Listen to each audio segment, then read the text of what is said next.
Hello everyone and welcome to Zooamore. I'm your host Stephanie Enlish. Tonight we have a great show planned for you guys featuring tigers, rhinos, and polar bears, especially the brand new polar bear cub Nora. We have exclusive interviews with our keepers, so come on in. Let's learn about the animal kingdom.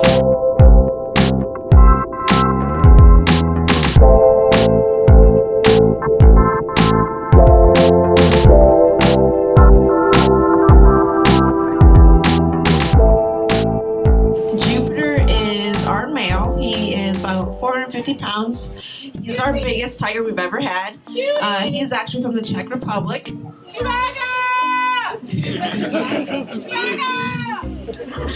You know, he's a cat. Cats do what they want, but he was hand-raised. Arissa, who is also the mother of the current cubs that we have, she was a first-time mom. She really didn't know what to do. There he is. So he is very, very friendly with us. He likes people a lot. So I don't know if you guys can hear, but he is chuffing right now, and that's how tigers communicate with each other. That's how they say hello, and they also. We'll see if we can hear him. Chewy, don't you play with that right now. It's not time for that. Kind of hear it. That's called a chuff, and since we have such a good relationship with us, some of the tigers actually will chuff with us to say hello as well. And there's nothing better than a tiger chuff. So like I said, we have Chewy, Jupiter, Mara, and I also mentioned Arissa.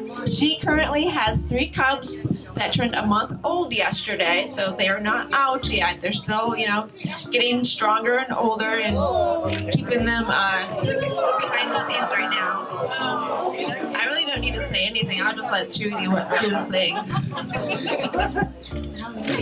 We do train our tigers here.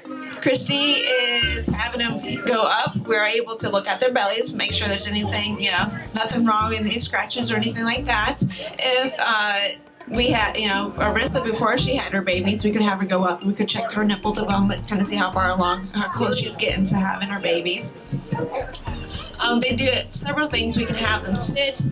We actually do injection training also. We can have them lined up against the fence and we are able to give them injections. It's a lot less stressful than having the vet come down and having to start them with, their any drugs or anything like that. They do a lot more inside than they do out here. We're kind of... He's like, there's a toy out here, Christy. I like it. This is the first time that's called the polar ice floe. We, get to throw it in the pool. This is the first time he's had it today, ever. So he's quite enthralled with it. Plus, since he's a cub, he's like, hey, toys. It's kind of like your kids at home, and you give them a toy, and they would rather play with the box. You'd rather play with the stick. These guys love boxes as well, actually. Cats of all sizes love boxes. Does anybody know the difference between a mer tiger and a Siberian tiger? It's not the same. Have you guys heard my talk last year? That's right, they are the same one. They decided that since the tigers are no longer found in Siberia, that they needed to change the name to better reflect where they're from. So they are along the Amur River in Russia, basically, and so that's why they changed their name to Amur. And there's only about 400 left in the wild. And recently, they've released that for the first time in 20 years, maybe even more than that. The tiger numbers actually have increased a little bit, so that's good news for them. Does anybody know why the tiger population is so endangered in the wild? Any ideas? Poachers. Yes, they are actually hunted for obviously their beautiful coat. They actually are used in Chinese medicine.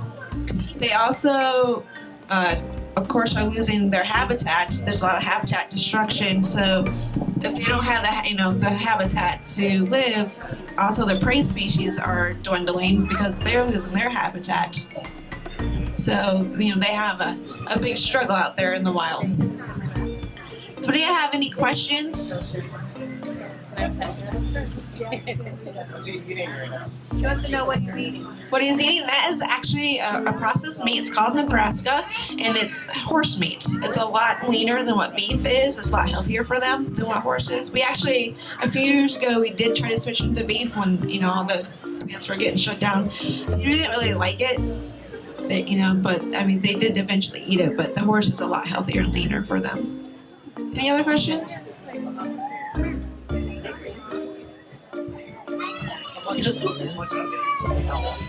How much? An adult tiger will eat 6 days a week. We give them a bone day. That way it just kind of helps clean their teeth, and it helps mimic their diet in the wild as well. They don't catch their prey every time.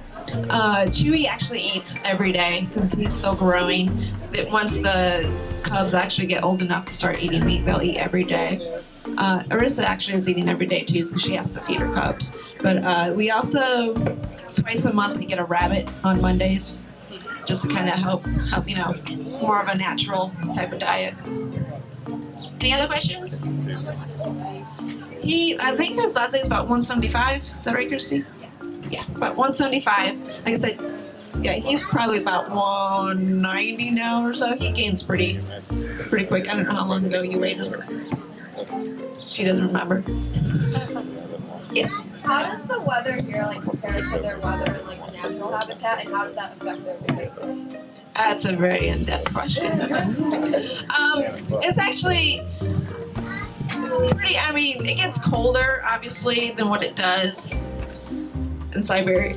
Siberia gets colder than what it does here. They're out pretty much every day, even during the winter. They're not too affected by it. They have the pools. The tigers love to swim. So if they are hot, they can get in there. And further down in Russia, it's kind of pretty close to what we have. We kind of follow the equator around. So yes. No, they do not. You might see them eat some grass a little bit in the yard. Chewy ate an egg. So, but they're pretty much strictly carnivores. Even like your cats at home are strictly carnivores. They need the meat in their diet. They don't produce taurine, and so they need to be able to get that from the meat.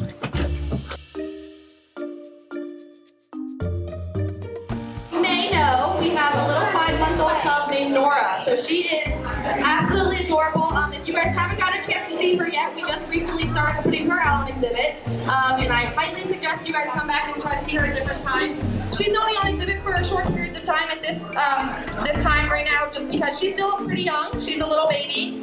And so she plays really hard, and then she naps really hard. So she goes out for about an hour each day, around 9:30 in the morning. So like I said, I highly encourage you guys to come on back out some other time and try to get your eyes on her, because she is very, very cute, and she is growing very, very quickly. And get them jumping in. So let's see if we can get that to happen.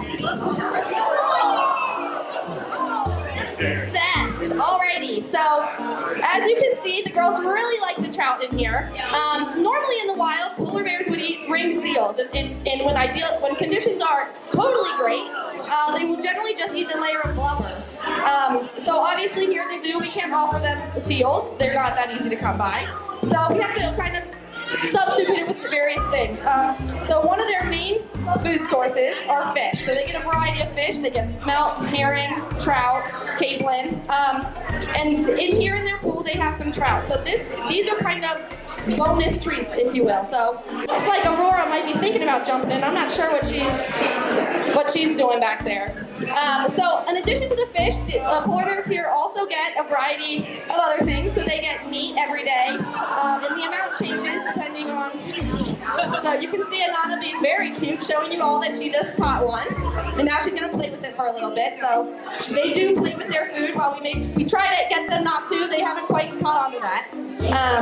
But so they get meat as well, and then they also get this specially formulated pellet stuff, which is called polar chow. So polar chow is made to mimic and have everything that polar bears would need nutritionally if they were to live in the wild. Now the adult polar bears are eating anywhere from around 7 to 10 quarts of chow per bear, and then Nora right now is eating around 10 or so cups of chow per day.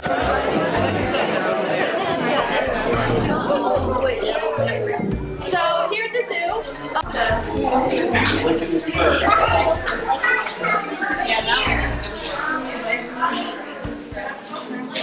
happen. One of the things is just using their environment. So if you look out into their exhibit, we've got a ton of different things. So we're very, very fortunate. We've got a 160,000-gallon pool that they are currently swimming in, which they absolutely love. And we also keep this cooled. So a lot of times people ask, now that we're starting to get warmer, people can't quite understand how polar bears can live here in Ohio when it gets up to 80s, 90s, and all of that. So we do a variety of things for them for that, and one of them is to keep their pool cooled. So when they get warm, they just hop on in the pool and can get a nice cooled off time. We also have an air-conditioned building which they have access to 24/7. So that's another thing that they can use to cool down.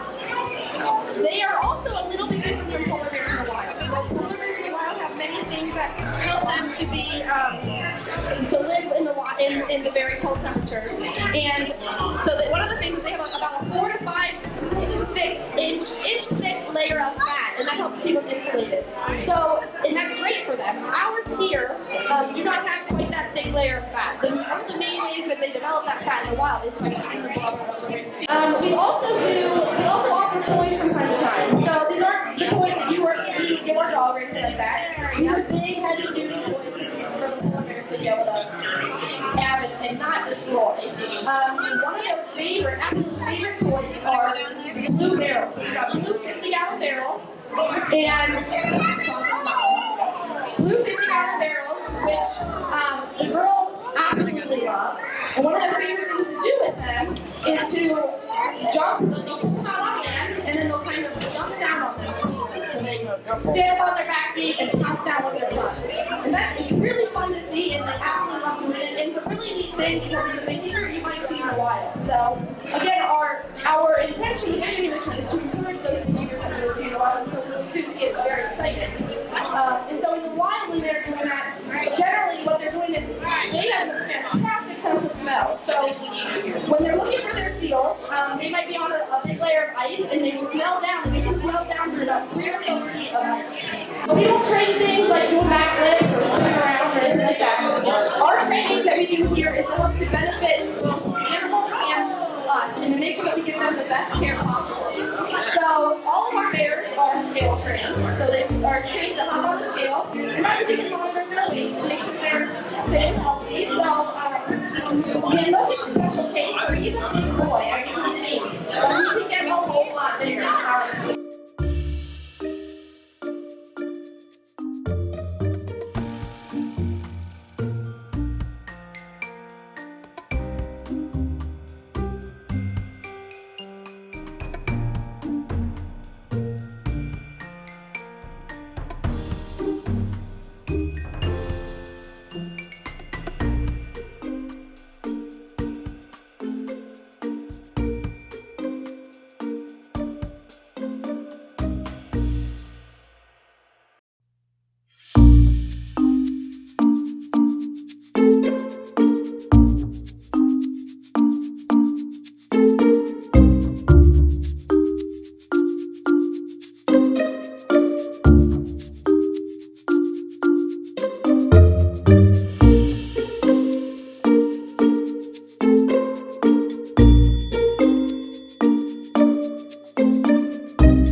Rosie is 26 years old, and she has been here for just over 6.5 years now. She came to us from the Atlanta Zoo.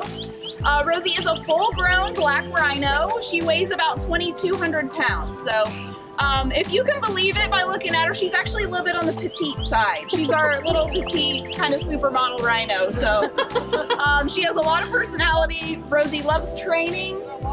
More than anything, she loves it more than her toys that we give her enrichment. She loves interacting with us, earning food rewards. So she really enjoys training, learning new things. And she doesn't really look like it right now because she's pretty mellow right now, but she's kind of spunky too. She's a little more high-strung than our other female. She likes to run around the yard, get kind of wound up. If you're looking at our rhinos, the easiest way to tell them apart is by their horns. Rosie's horns are pretty short, and Colinda's are very long, and her front one is very curved. And the reason why they look so different is because they rub them on everything. Rhinos love to rub their horns. It's kind of like a scent marking. So they rub them. Now in the wild, you'll see rhinos with much longer horns than our rhinos here. And that's because those rhinos are rubbing their horns as well, but they don't have all the hard material that we have, the bars and the rock work and things like that, the metal doors. So their horns tend to be a little bit longer than what you see here in the zoo. Black rhinos are an African species of rhino. They are one of two African species. The white rhino is the other. White rhinos and black rhinos are pretty different, actually. For one thing, black rhinos are solitary. So that's why we have our girls in separate yards. They do like to have their own space, their own territory. Typically in the wild, you'll see them together, males and females, just for breeding purposes. And then the calves are going to stay with mom until they're about 3 to 5 years old, until they're able to take care of themselves out in the wild. So they're with mom for quite a bit of time. White rhinos, on the other hand, are social. They live in herds. If you guys have ever been out to the wilds that we're affiliated with, it's out near Zanesville. They have a nice large herd of white rhinos. I think about 18 or more individuals. So they have a lot more animals. Kicking it away. Look. White rhinos are also twice the size of the black rhinos. So there are bigger rhinos than what we have here. Large white rhinos can be over 5,000 pounds, close to 6,000 pounds for some large males. So they're much bigger. One of the big differences in them also is their feeding style. Our black rhinos have, their upper lip is actually pointed and prehensile.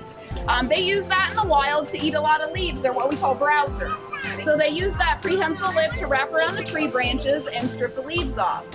And then they use their molars to grind it up. So because of this feeding style, they have no front teeth in their mouth, just premolars and molars. He wants to go in. White rhinos, on the other hand, they're like big lawnmowers. They're grazers. So their lip is very wide and flat, and they use that lip to pull the grass as they go along. But again, like with the black rhinos, they don't have any front teeth, just molars in the back to grind up that food. So when the rhinos open up their mouth, it's really hard to see their teeth in there. We actually train our rhinos to show us their teeth. We train them for a number of things. Most everything we train them for is what we call husbandry related. So it's so we can take good care of them. We're very proactive in their health. They're large animals, so we don't like to think about sedating them or putting them under anesthesia unless it's absolutely necessary. So everything we do with them is done through training. It's all very positive to them. We do blood draws every week. The vets come down and draw blood on our rhinos. Not because we need blood every week, it just keeps the training very routine, so that if we do have a health issue, we can get blood very easily from them. So it's done every week. They're trained for injections as well. And they're trained just to come up close so we can get a good look at them. We can actually touch them from head to toe anywhere. We never go in and share the same space with our rhinos. They're just very unpredictable animals, and you can tell they're very large, they're powerful, they have those horns, so everything is done through training.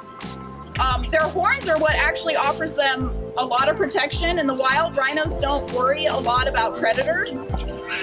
They're large, they've got those horns. Their horns aren't actually fused to the skull. They're not true horns like they are in cattle.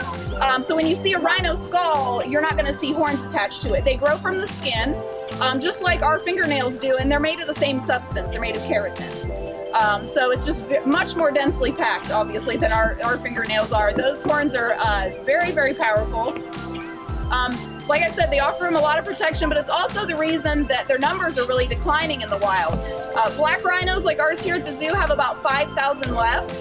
They're kind of getting poached to critical levels. It's due to their horns. They're killed for their horns. They've been used for centuries in Asian medicine. They claim it cures everything from headache all the way up to cancer, but there really are no medicinal or magical properties in that horn. It's basically, at this point, it's myth and tradition that kind of drives that. So unfortunately for black rhinos in the wild, they're losing very high numbers, black rhinos and white rhinos in Africa. Last year, I think over 1,200 were poached total, and that's just in South Africa. So they can't really sustain that. And that's one reason why we do so much conservation support and education here at the zoo. That's why we have animals. They are ambassadors for their wild counterparts. So they're here so that you can learn more about them, learn more about their plight in the wild, come to Keeper Talks, listen to us talk about our animals that we really, really care for. And we hope to inspire that in you guys as well. So the zoo supports a few rhino conservation projects in Africa and in Asia. And we also run a fundraiser every year called Bowling for Rhinos. It's run through our local chapter of the American Association of Zookeepers. And all of the money that we raise from our bowling event goes to rhino conservation. So it's a really good cause. Our rhinos here actually participate in the fundraising. It's a little known fact that rhinos are talented painters. And ours are no exception. The way that we train them to paint is we use that wonderful upper lip that I talked about that's pointed and kind of like a finger and prehensile. So both of our females are trained to come up to us. They'll present their lip to us. We'll smear a little bit of paint on there. We just use like non-toxic, acrylic paints. We'll hold up a canvas and actually tell them to paint. That's the command word.